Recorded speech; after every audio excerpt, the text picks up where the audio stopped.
What's going on, guys? Welcome to another episode of Fair Chase Outdoors. I'm going to keep this short and sweet.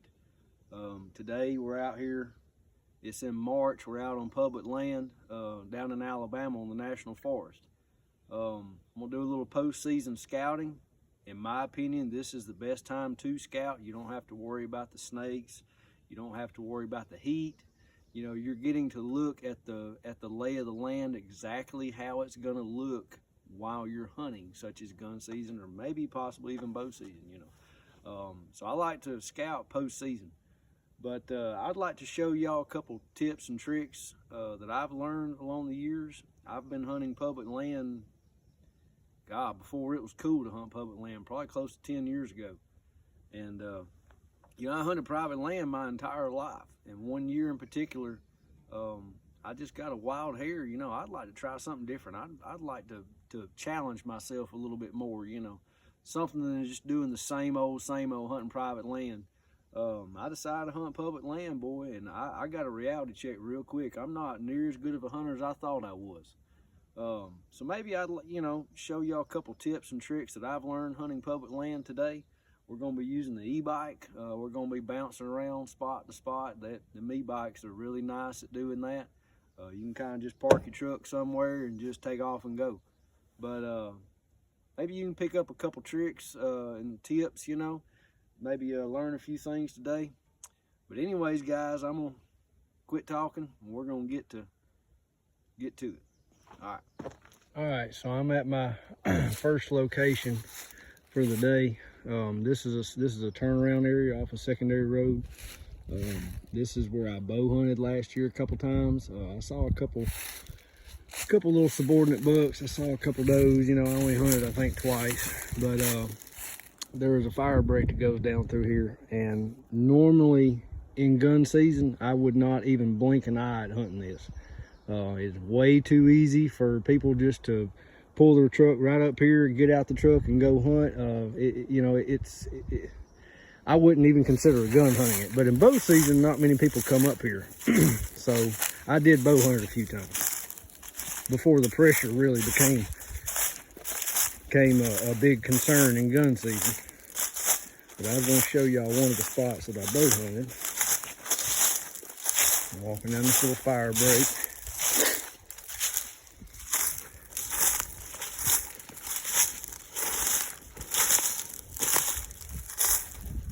It's only about a 50-yard walk, which is nothing compared to, what most of my locations are on public land.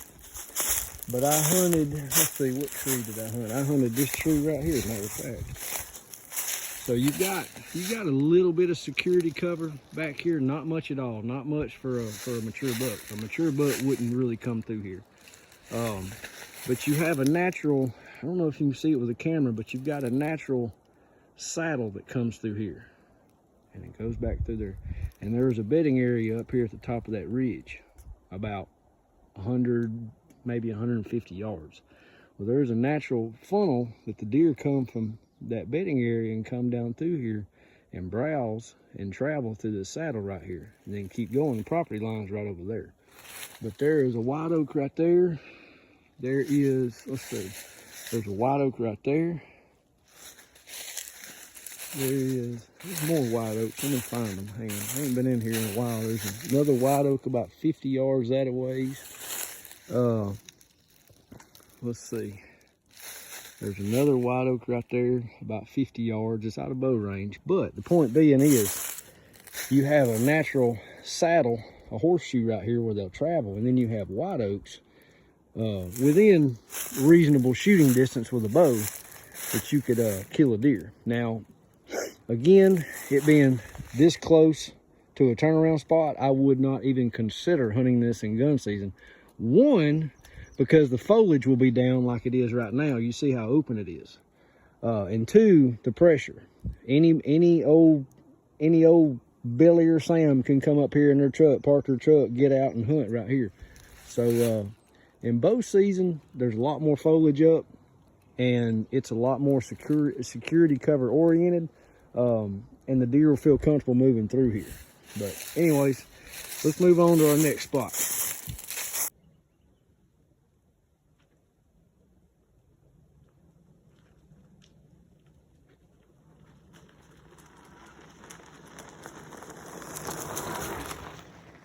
All right, guys, gonna move on to my next location. I actually found this spot last bow season by happenstance. I literally on a whim. I was bored in between bow hunts. It was around lunchtime. I had my truck parked right here. I'm on a secondary road, right? The main road is down there about 1.5 miles, right? Anyways, I was sitting here shooting my bow, just target practicing, you know, and you look around, the road just keeps going up through there where we just come from, about 1.5 miles back that way. There's nothing here, you know, it's just a road and there's woods, and it's thick, but you don't see any deer trails, you know, there's nothing, there's no rubs, there's nothing out of the ordinary that makes this spot special. But when I got on the aerial map just to look and see where the property line was, the property line is right down there, probably about 50, maybe 60, 75 yards. It's not far at all. But when I got on this aerial map on my phone and started looking, I noticed there was an edge going down through there. And you cannot see it with your naked eye. And it also goes back that way. You cannot see it with your naked eye. But you can see it on the aerial map. So I'm telling y'all, if you ever are looking around at pieces of property, an aerial map or a topo map can be your absolute best friend. I'm going to show you what is so special about this place. I was hunting a big buck down in here back in December. I didn't kill him. I came very, very close. He came up on me, but it was so thick where I was at that I couldn't actually get a shot at him. I saw bits and pieces of him. He was a big 3.5-year-old. He was a real pretty 9-point. It looked like a 9-point, but just by the couple pictures that I have of him. But I ended up killing a big 4-point unintentionally. I'll get to that in a minute. But I'm gonna show y'all what's so special about this place. All right, I'm gonna show y'all what's so special about it. Let's go. So here's the truck. Like I said, you look around, nothing would draw attention to anybody. That's what makes this place so special, that it's right here off the road and nobody would ever know unless they put boots on the ground and walk out here. So if you ever have a place like this on public land or even private land and you want to keep it a secret, I'm going to show you exactly what to do. I actually did not alter this trail whatsoever. I cut a couple of small briars that were sticking out, but other than that, I have not altered anything on this trail. All right, so here we go.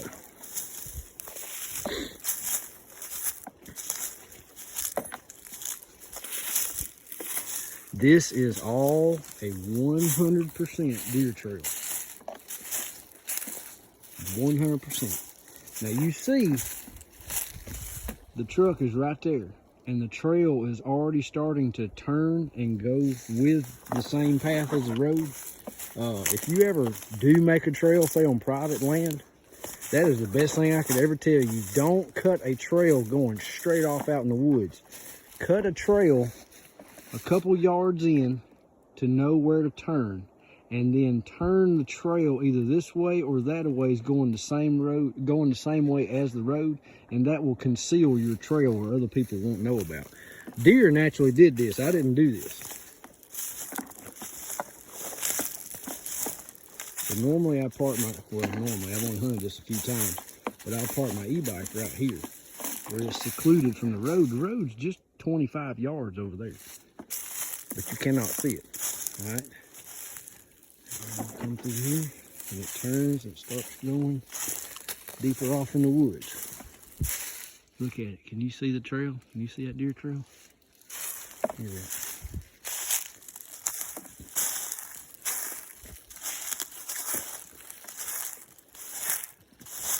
Look at it. Can you see it? Look at that. That is a deer trail right there, fellas. Look how thick it is all around. This is the type of security cover that big bucks love on public land. You got to understand, when you're hunting public land, you are hunting a different animal. You're hunting a different animal. All right, I'm on the same trail.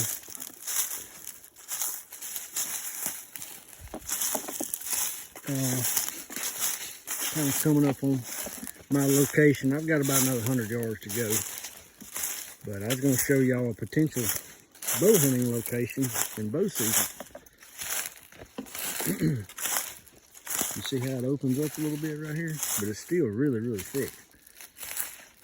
You have a natural edge right there, and you may not be able to see it, but there is a natural edge about 20, 25 yards over there. There's some pines. And it keeps on going down through there. That's that aerial edge I told y'all about on the aerial map. But for a potential bow hunting location that I'm probably going to bow hunt this coming up season, there is a big white oak right there.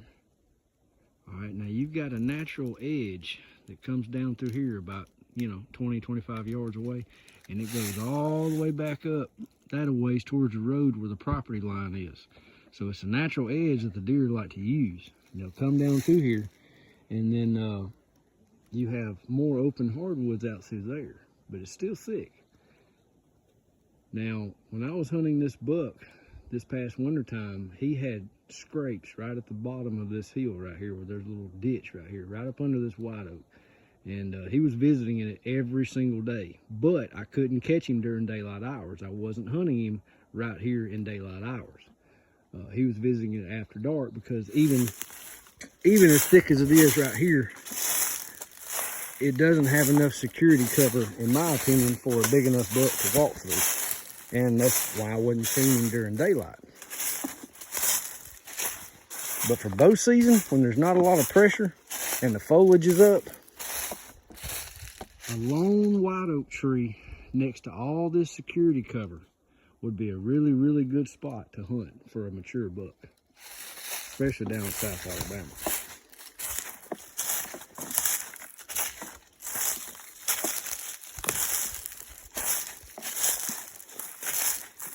And you see there's a natural trail going up to here that the deer follow, that I'm following the same path. Yeah, looks like, yeah, look, that old scrape still here. Look at it, it's still there. See, that's what he was using. Let me tell y'all something. When y'all see a scrape, anytime you see a scrape, there's almost always doe activity. There's no rub he had right there. It's not a big rub at all, but he was a good sized buck. He was a real pretty 8 or a 9 point. He looked like a 9 point, but maybe he survived and got even bigger. But as a lone white oak tree next to all this security cover, you'll most definitely have a good opportunity of having a big buck slip through here.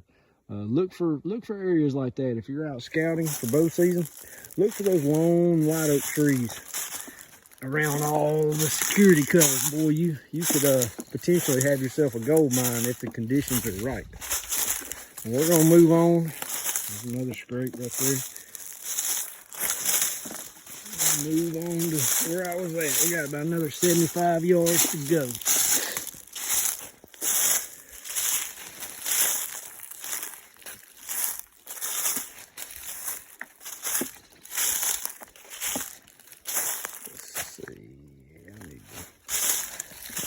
Exactly which way to go.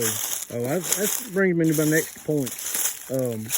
In the dark, if you're traveling places like this in pitch black dark, if you use trail tacks, which I use trail tacks,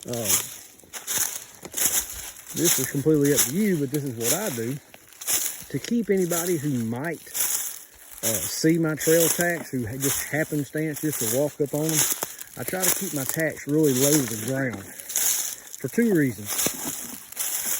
If you're coming down through here and you got your headlight on, or you're using a whatever type of flashlight you're using, if you have your trail tacks up high, you tend to shine your light further out into the woods, versus having your tacks low to the ground on a tree.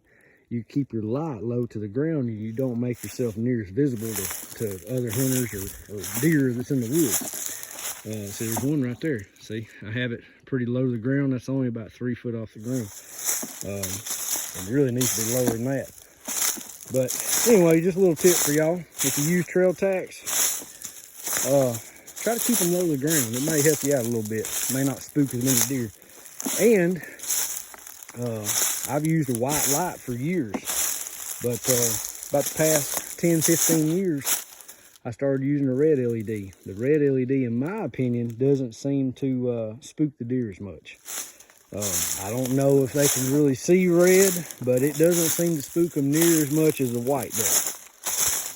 All right, we're almost here. You see how thick it's getting now.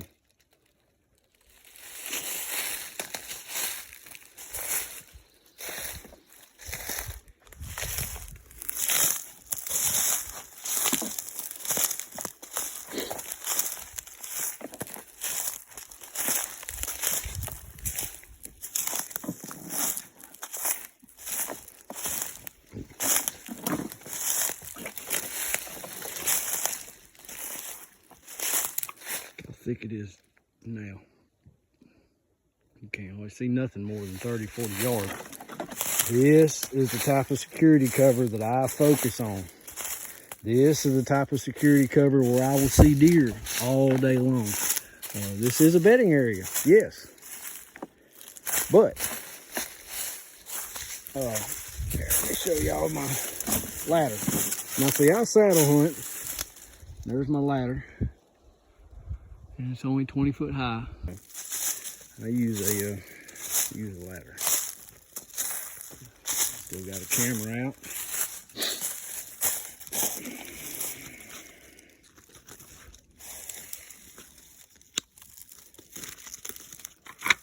I'll get that down in a minute. But anyways, I was going to show y'all what happened when I shot that big 4-point. The handful of times I hunted this during pre-rut, I prefer to hunt pre-rut, but I hunt all the rut.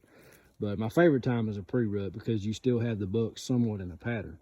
There is a trail that goes down through there that opens up into hardwoods. There's a swamp over there about 200 yards.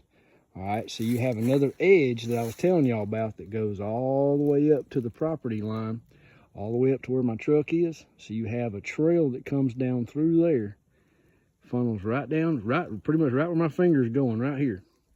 All right, so you have another trail going right down through there, following the swamp edge and the edge. You can probably see the edge right there, maybe. You can probably see it. But there's a trail going that a ways. There's a trail going that a ways. There's a trail going that a ways, going out into the actual hardwoods. And there's a trail going out that a ways. There is at least 4 different trails that intersect within about a 10 to 15 yard radius, which is why I have this camera right here. Now, when I was hunting this during the rut, there was a good buck, like I said, that 8-9 point that was in here. And what happened was, when I was hunting this, about 8 o'clock in the morning, I had 2 or 3 does come up from the swamp edge down here and funneled through. Sorry, guys. And I saw a few does come up about, I don't know, 8 o'clock in the morning, give or take. Well, then I didn't see much. Well, then about 9 o'clock in the morning, there was a doe that come from the same area, and she was trotting, you know, coming through here. And I was watching her when she went her way on out through there, and she kept looking behind her. Well, I went ahead and got my gun ready, and thinking that maybe a buck was behind her, thinking hopefully it was that big buck. Well, it wasn't him, but there was a buck behind her. But he didn't take the same path she did. He was down there at the bottom of that ridge about 75 yards where it's super, super thick. And he popped out in the opening, but I couldn't see his head. And I looked at him, and he's sitting there trying to find her is what he's doing. And I couldn't see his head, but I knew he was a buck. And instinctively, I thought it was that big 8 or 9 point that I was telling y'all about. So I shot him. I mean, worst case scenario, you know, it is what it is. I did not know what he was, but I got down and realized he was a big old 4-point. He was a 3.5-year-old 4-point. So it wasn't a complete loss. But that's the story of that. Now the next few days I hunted this again. And that buck that I was telling y'all about, he has that scrape right up there. And he come down through here about 7 o'clock in the morning. And he got up in there and about 30, 40 yards away, and it was so daggum thick. I was trying to look through him through the scope of my rifle, and I could see bits and pieces of him, but I could not get a shot at him. And he ended up getting away from me. But anyways, this is the kind of areas you need to look for if you really want to go after bigger bucks on public land. You've got to get off in the junk. All right, guys. We're down here at a spot that I've killed a good handful of really good bucks. This is where I killed that big 7-point a few months ago. You may remember the logs where I told y'all where I caped him out. I did it right here on the ground. I'm gonna try to explain to y'all why this place is as good as it is, because really and truly, I honestly don't know. I've got ideas why I think it's as good as it is, but honestly, I really don't know. Other than the fact it has so much security cover. See, look, there's some of the hair right there. But like I said, I've killed a bunch of bucks in here. And I happened to come up on it one day by accident, just scouting, getting out with boots on the ground. I come across this road right here, and there were scrapes all down this road. And I started hunting it and started seeing a lot of deer. One thing led to another, started killing bucks, one after the other, you know. But the property line is down that ridge. So you have a ridge, let's see, let me try to get this in the camera. You have a ridge going that a ways and kind of comes on down, drops down a couple hundred feet. Then you've got another ridge over here that dips down, 2 little finger ridges. And you've got a draw right in the center. Well, that's where that big 7-point come up out right there. And it's pretty steep right there. But continuing on that direction, there is a river about half a mile down there. If you was to keep going through the woods, there's a river just right down there. It just keeps on going down into swampland. There's also private property down there too. There is a big green field down there about 500-600 yards away, and it all goes downhill.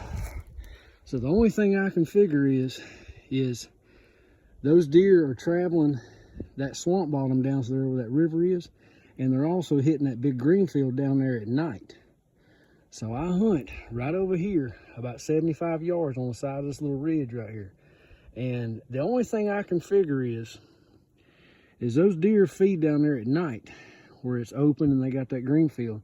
And as it gets daylight, they come up this ridge and bed up here in this bedding area. Why there are so many bucks that hang out in here, I don't know. Because you can see bucks at any time of the year in here. I find sheds in here. I kill bucks in the rut. I killed a big busted up 5-point opening day of gun season here. I've seen bucks in bow season. This is just one of those bedding areas where they just use year after year after year, and I just happened to come across it when I started hunting public land. But anyways, I am probably a mile from the truck, maybe not quite a mile, but you have to go up basically up a mountain to get to where I'm at. So it keeps a lot of people out of here. In 6 or 7 years or so that I've hunted this, I've had one person walk up on me, one. And I've hunted this spot probably 50 times in the amount of those years that I've hunted it.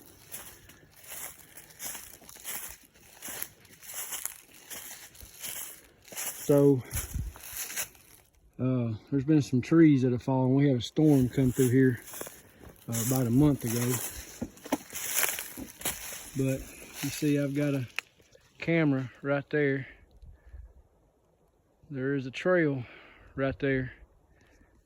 And they cross and keep going out to there. Now, a couple years ago, there was a tornado straight off back in that direction that come through here, and it went right about 200 yards over that hillside right there. and it created a natural edge for the deer. The deer like to use it now, just like they would a cutover.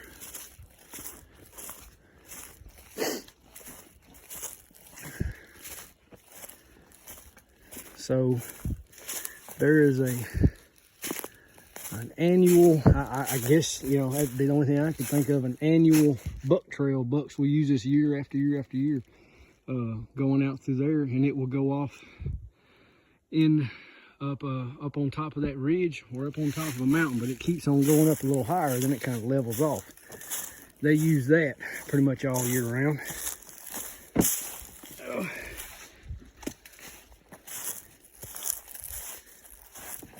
Like I said, I've killed,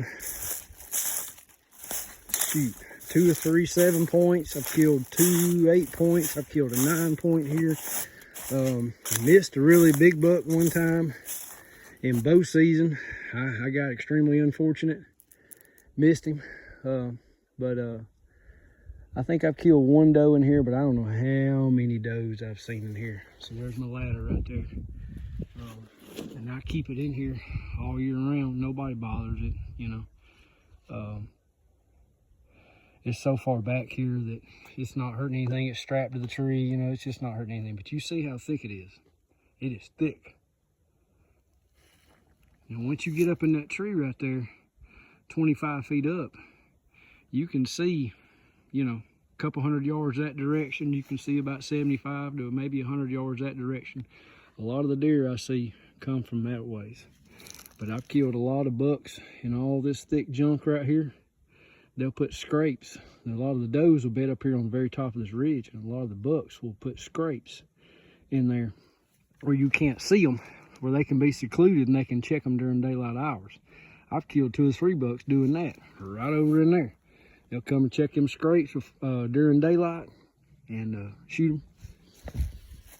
Now that big 7 I shot, he come up out of that draw coming from the river about 7 o'clock in the morning. He was on the pursuit of a doe. It was in pre-rut, and I shot him about 150 yards back down through there. I had just a few seconds to shoot him, but the 5 point I shot was right up here past that bush right there, about 50 or 60 yards. I had about 2 or 3 seconds to shoot him.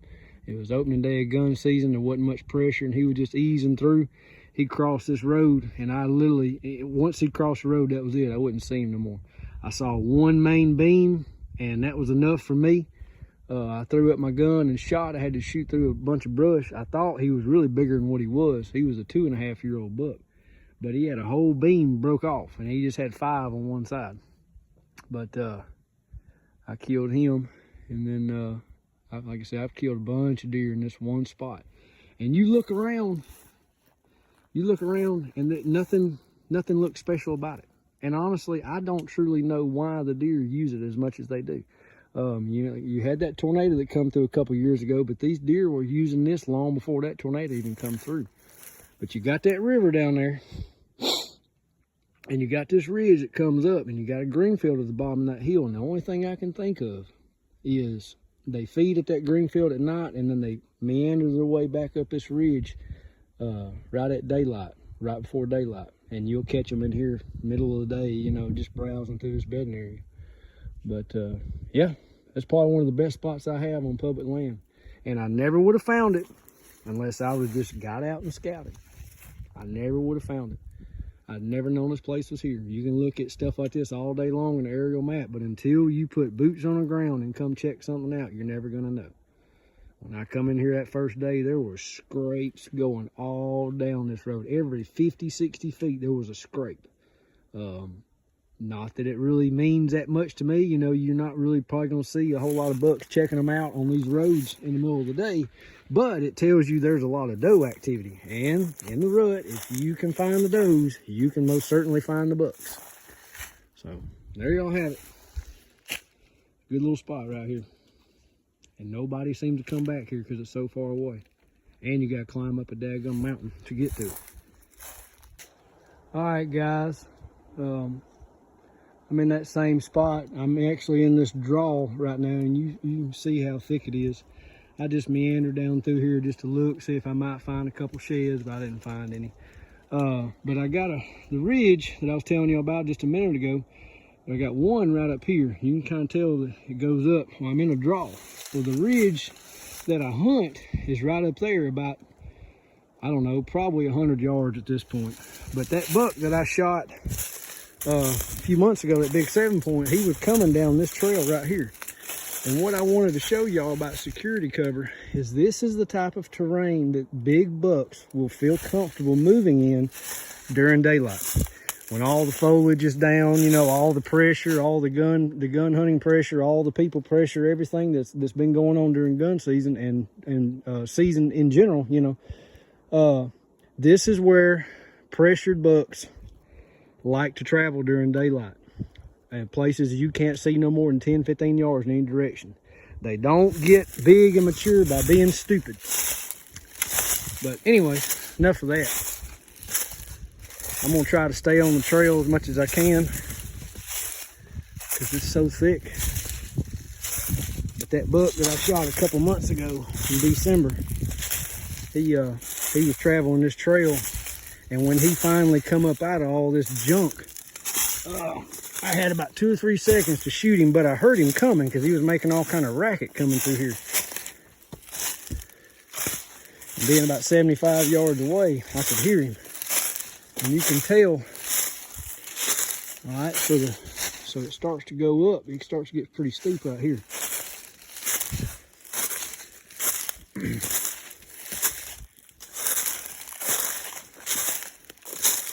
Let's see.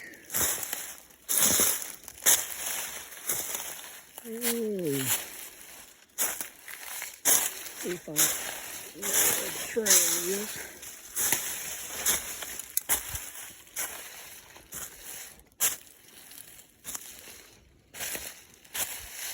Alright, so anyways, it is thick. And you're probably wondering how I shot that buck through all this. Very carefully. Brings me to my next point, guys. You know, y'all do what y'all want. This is just me. But when I'm hunting public land and I'm hunting in this nasty terrain where it's very, very hard to see anything, I do not use binoculars.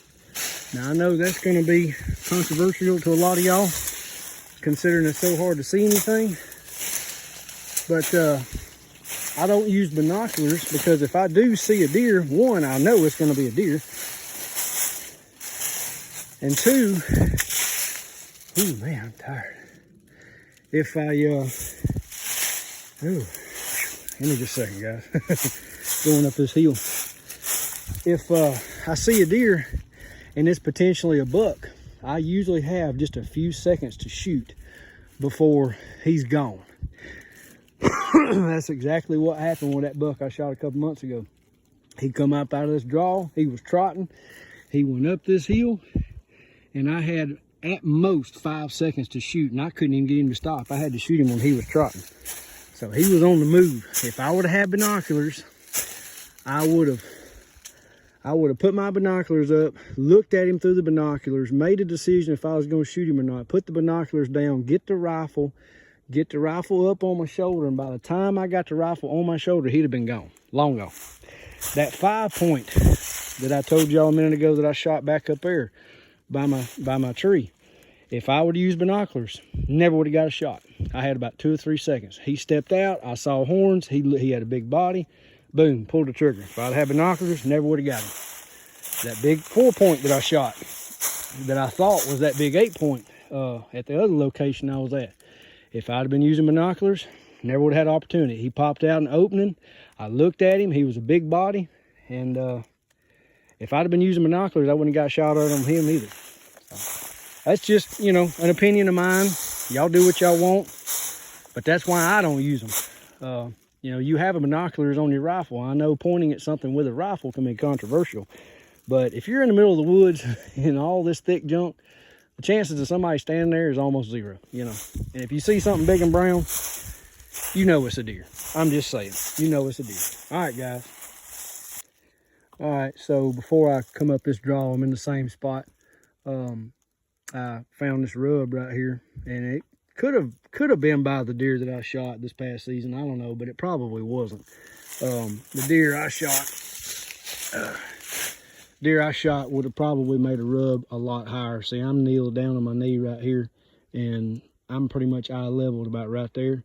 So if it would have been, now I'm standing up. So if it would have been a 3.5, 4.5-year-old deer, it would have been a much higher off the ground. You see how low that is? Generally, the bigger the deer, at least from my experience, the bigger the deer tend to rub a little bit higher up the tree, and they tend to want to rub bigger trees. Most of the time, not all the time. But considering, looking at the jab marks where he gouged that tree, he's got to be at least a 2.5-year-old deer, if maybe not even 3.5. But the fact that he's real low to the ground, see, look, it's probably only about a foot off the ground to about maybe 2 foot. That's probably about a 2.5-year-old buck. Now, I could be wrong, but just from my experience, deer that make those types of rubs lower to the ground on smaller saplings, they're a little bit younger deer. 2.5, maybe a 3.5. But there's another old rub right there. Just want to point that out. You know, a rub doesn't really mean a whole lot. You know, it's nice to see them, and you can kind of get an idea of what's coming through there. But, you know, not really much point even hunting. All right, so my stand in the same spot. I'm just off. Let me get out here and open where y'all can see, and I'll show y'all. So my stand, my tree is literally right there, about 30, 40 yards away. You just can't see it through the brush, but it's there. Yeah, I can easily make a shot from right here with a gun. But just gonna let y'all know about this buck trail right here. And this buck trail is a trail that they use year after year after year. I actually killed, you don't know what tree it is, but it's right out there. I shot a big 8-point right here about 2 or 3 years ago, standing right here when it was raining. It rained all morning long, and there was a scrape right here. I take it back, it was right over there on the flat ground. They generally make scrapes on flat ground. But he was coming to check a scrape, and it was raining. He was gonna freshen it up. And I shot him. But bucks like to run the side of this ridge right here where it's real thick, and you'll catch them slipping through here sometimes. But again, you see how thick it is.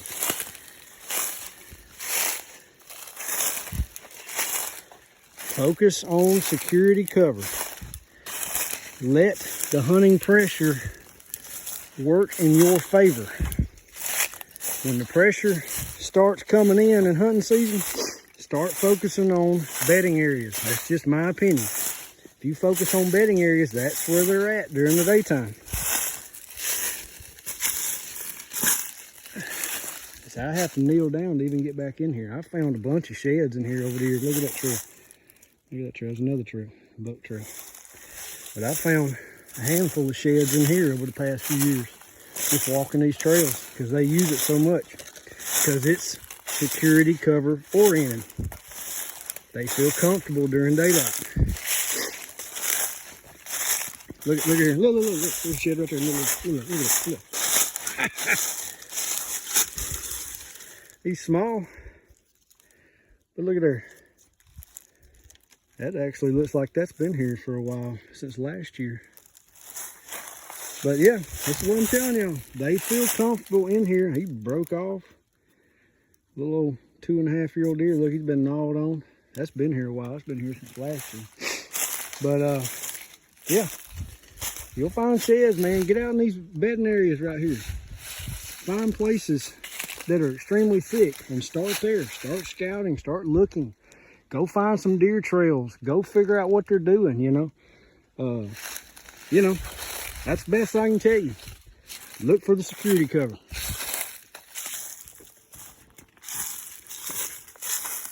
I'm gonna show y'all.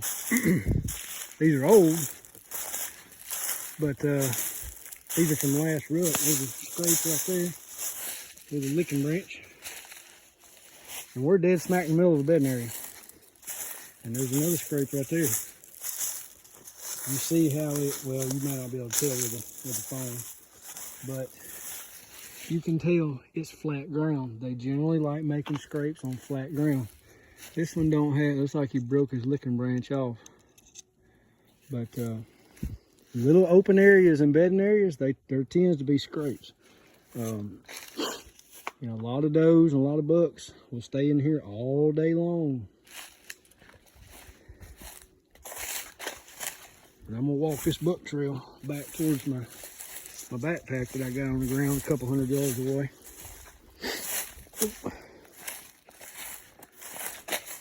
Now, I'll tell y'all how I hunt this.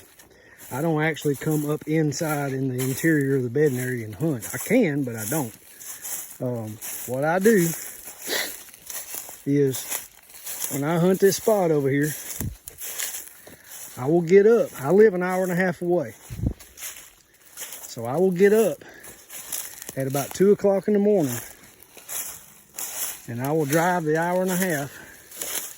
I'll get here at about 3:30ish, maybe a little bit over, maybe towards, 3:45 or so. I will dress at my truck. I won't leave my camo on at the house. I'll dress at the truck. I will make the walk. By the time I make about a mile walk out here, it's going on about 5 o'clock, give or take. Look here. Look at these old droppings up there. They're old. But I will make, the walk out here, and by the time I get here, it'll be about 5 o'clock in the morning. I'll get up in my stand and get settled in probably an hour before daylight, preferably an hour before daylight. There's more droppings right there. Look at that. There's deer in here, so I'm saying you gotta get off in the junk. But I'll get in the stand about an hour before daylight, and those deer will be out in the open hardwoods, the open timber, green fields, wherever else on private land.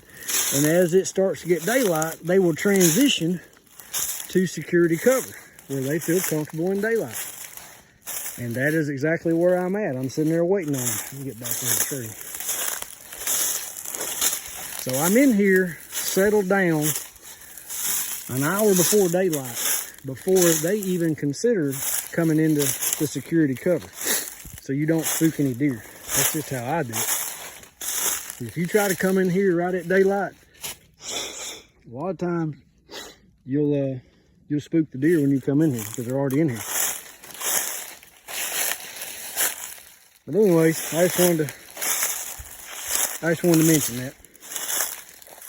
All right, I'm gonna show y'all one of my bow hunting locations. Now you can tell, you see how open it is just right in here? It's very, very open.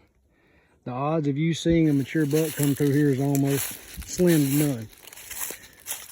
But in bow season, all the foliage is up, and it's a lot more security cover oriented. Now, I'm gonna show y'all where's it at? A scrape. There it is, right up here. So there's a lot of doe traffic that still comes in here all year round, especially during the fall and in the winter. So you got your licking branch, you got your scrape. So this is, again, because of doe activity. Wherever you usually see scrapes is because of doe activity. But they primarily, the does will bed up in there in that thick stuff, and they'll meander through here throughout the day and feed and browse and whatever it is they're doing. But the odds of you seeing a mature buck in here is almost slim to none. This is why I only bow hunt it. The reason I bow hunt it is because you have one lone white oak right there. Now you've got hardwoods in here. You got some red oaks. You got some mountain oaks. But, there's not really a whole lot here, except the fact you're in this little draw, but you have that one white oak right there. It's a twin white oak too. And they just flock to it. It is a hot tree when it's dropping. So you got a twin white oak right there. Now you see you've got an edge right there too of about 20-year-old pines. And they like to bed off down in there too, but that's also the property line. But when that tree right there is dropping, this is a hot tree. Now, you may not kill no mature bucks. You may not, but this is a good spot to kill a deer overall, A lone white oak tree next to an edge. next to decent security cover. It's a good spot to kill a deer. I've killed a couple deer here. I've stuck a couple deer. Unfortunately, I didn't find them. But, you know, it is what it is. If you bow hunt long enough, it's going to happen. But I even tell you this, how I bow hunt it. You got that twin white oak right there, right? I will climb that one right there on the right, and I'll go up about 25 feet, about as high as I can get, to get out of their peripheral vision where they won't see me if I do move. Now again, it looks very open, but in the fall, you got all that foliage around all those trees keeping you camouflaged. And since I saddle hunt, I can actually lean off that tree and put my back up against that tree, so it's pretty daggum comfortable. But anyways, that's how I hunt it. And you're only, what, 10 yards from that white oak, so it's just a chip shot. But being 20, I'll say this, being 20, 25 foot up in the tree, making a 10-yard shot, if a deer's standing right in here, what happened to me, why I didn't find these deer, is the angle is so steep. If you're not extremely careful, when you turn that arrow loose, you will hit a high lung, and you can even do a one lung. I made a one lung. I clipped one lung on 2 does I shot and didn't find either one of them. So it's a lesson learned. If you hunt high, you gotta be aware of those high shots. Anyway. Okay guys, I'm at a spot that I have never actually hunted, but I've always been curious about it, looking at it on the aerial map. I'm on a secondary road, and you can see my bike is right there. It's at the very end of this secondary road. The main road is probably, I don't know, 300 yards at the most back that direction. Not very far at all. Anybody could come out here and hunt this. The security cover is about right for a mature buck to possibly see one during daylight. There's a little bit of open areas, but it's pretty secluded. There is a big scrape right here. He broke a licking branch off. You can probably, I mean, it's a few months old, but that's a pretty good sized scrape right there. That's about almost the size of a car hood right there, almost.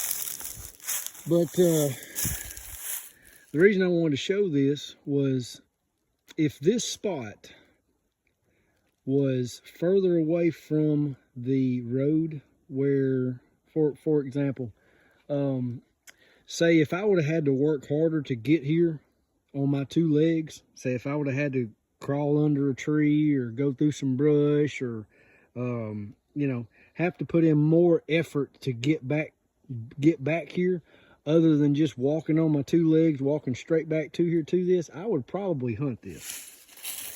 What I mean by that is, it being so easy and so close to the road to get to this spot, I would probably never hunt this, because more than likely you're gonna have company at some point. Keep that in mind. If you're just starting out hunting public land and you're really close to the road, keep that in mind. You're probably gonna have some company. Try to find places that are a little more secluded. Now, the security cover looks pretty good. It's plenty thick for a mature buck, but the fact that you are so close to the road, you are literally no more than probably 200 or 300 yards from the road. You might not have anybody come back here on you, but more than likely you probably will on public land. I just want to throw that out there. If it was further away and there was more sign in here of buck activity, I would probably hunt this, but I would only hunt it early in the season. I would not hunt it later in the season when the bucks have had so much pressure. Anyway, just want to point that out. I'm gonna walk through some of this bedding area. Now there is a property line. There is a property line right over there, about 50 or 60 yards, so it's a natural edge. So these deer, the property line kind of goes on that a ways and turns. Well, then you got the main road of the public land back there, and the scrape is right there. So these deer are naturally using that road right there, and they're using the corner of that property line, and they're coming this way, going back that a ways. So that's why I wanted to scout it. But the fact that it's so close to the main road, I doubt I'll ever hunt it. I might put one of my kids on it, you know, but the odds of having company hunting something like this is very high. So me personally, I probably wouldn't waste my time on it. But, you know, there's a trail that goes back that a ways, and the trail goes this a ways.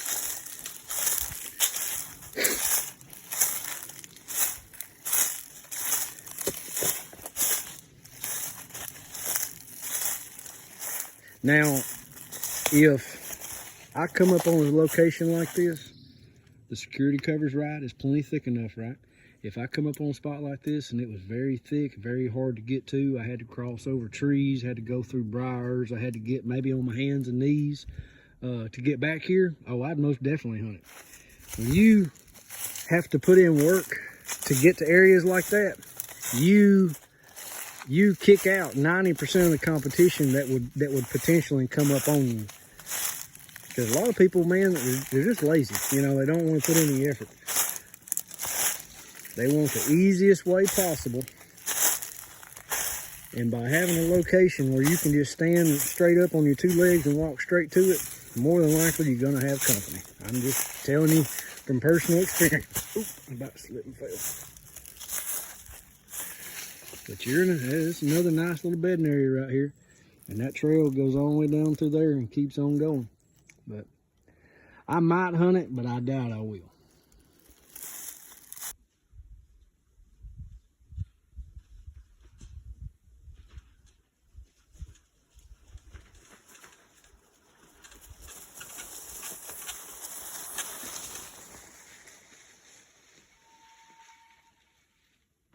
All right, guys, I appreciate y'all watching. I just wanted to focus a majority of today on maybe the beginner, somebody who might be looking into getting into public land hunting or even hunting private land, who just wants to hone in on some of their skills. You know, I'm not the best cameraman, I'm not the best speaker either, but I would try to point you in the right direction if I can. You know, if you're looking at, say, if you're looking at hunting on public land and you might be interested in it, get on some aerial maps. You know, look at a piece of property that you might be interested in going and scouting. If you had the opportunity, I would most definitely recommend you post-season scouting, because you can look at the land just as it is during hunting season. If you do pre-season scouting, you know, it looks completely different. Focus on the security cover oriented areas. You know, if you really want to go after bigger bucks, you know, that's really where you got to go. You know, you got to get off in the junk where they're at. These deer are different. These are different animals. You know, what you see on TV, you know, these people that be hunting these deer on TV, that's not real hunting. It's just not. I'm sorry. It's just not. You know, these deer are not pressured. They can live to be 4, 5, 6 years old before they even think about getting shot at. Most of the deer on this public land, you know, they're getting shot at 1.5 years, 2 years old, you know. So you have to get that mindset that you got to get off in security cover oriented areas in order to see them, because they don't get big and mature by being stupid. When they get shot at by, you know, at say 1 year old, 1.5 years old, 2 years old, you know, they wise up quick or they die. So that's just how it is.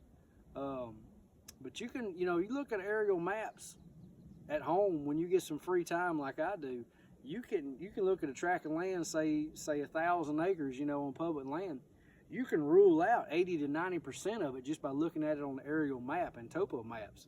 Just with the open hardwood areas, you know, the chances of you seeing a deer or even a big buck in those particular areas is slim to none. You know, if you really focus on the security oriented areas, the security cover, your odds will go up tremendously. I just wanted to show a couple of the locations that I have, and hope y'all enjoyed it. All right, guys.